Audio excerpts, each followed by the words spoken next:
Another group arrives at the forest and tries to fight the area's boss as episode 10 of Shangri-La Frontier begins. When they see the clown's mark on the spider's back, they scream. Sunraku tries to enter the cave, but he has to wait for the other players to finish the fight. In mere seconds, someone falls and a rock smashes them, allowing Sunraku to join the battle. Sunraku asks Emol to stay on the ground, as he wants to solo the spider without taking any damage.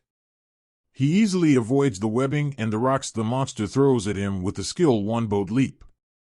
Even more rocks start falling, but he uses the webs as footing and says it's almost the same thing as running in the forest. Emol is amazed at what she sees. Sunraku evades one of the spider's attacks and slashes one of its legs. He bests it up so much that it falls to the ground. When he looks up, he realizes there are many pieces of wood and rocks stuck to webs. He releases them, and they hit the spider. However, it isn't enough to kill the monster.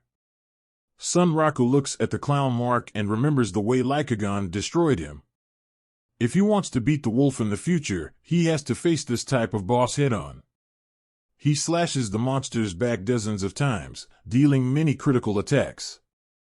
He succeeds in defeating the boss alone without being hit.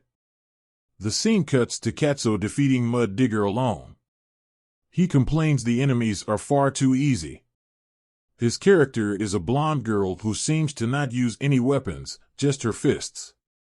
Rei explains to the game store's manager that she found Sunraku in Shangri-La Frontier and sent him a friend request, which he accepted. As she leaves the store, she finds him buying energy drinks and reading a magazine. It talks about a new major update in SLF and remembers a conversation he had with Pensilgan. Pensilgan met Sunraku and Katsuo one day before in Unite rounds and said she wanted to form a team and defeat a unique monster. Both get surprised.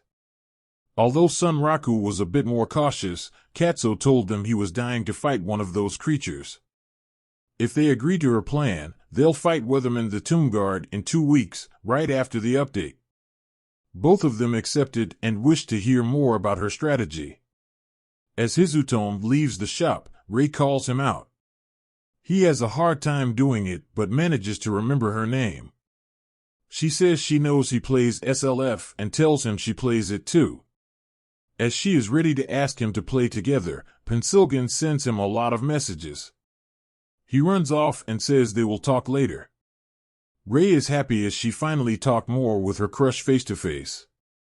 Sunraku tells Emol he'll be fighting Weatherman and that she won't be able to participate in the battle.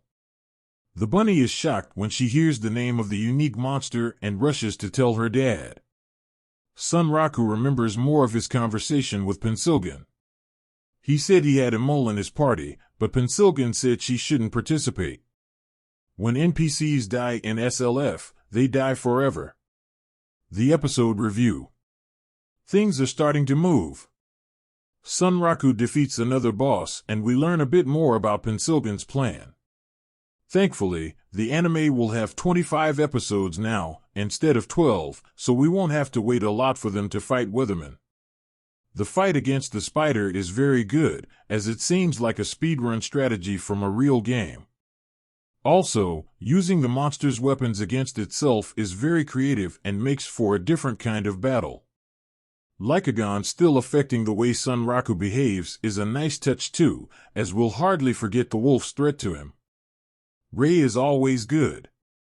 She makes it more wholesome and funnier. Many SLF reviews here say this, but it'll be great when she joins the team. And that might be near, as she'll most likely fight Weatherman with them. As she gets closer to Hizutome both in real life and in-game, that's just a matter of time. The most important information in this episode is that we'll have some stakes from now on. If the players die, it's okay, they'll just respawn later. That's a thought ingrained in Sunraku, as he says that when the rock smashes someone at the start. However, now he knows that doesn't apply to NPCs. If Emol dies it'll be forever, so that will turn into a relevant part of their dynamic.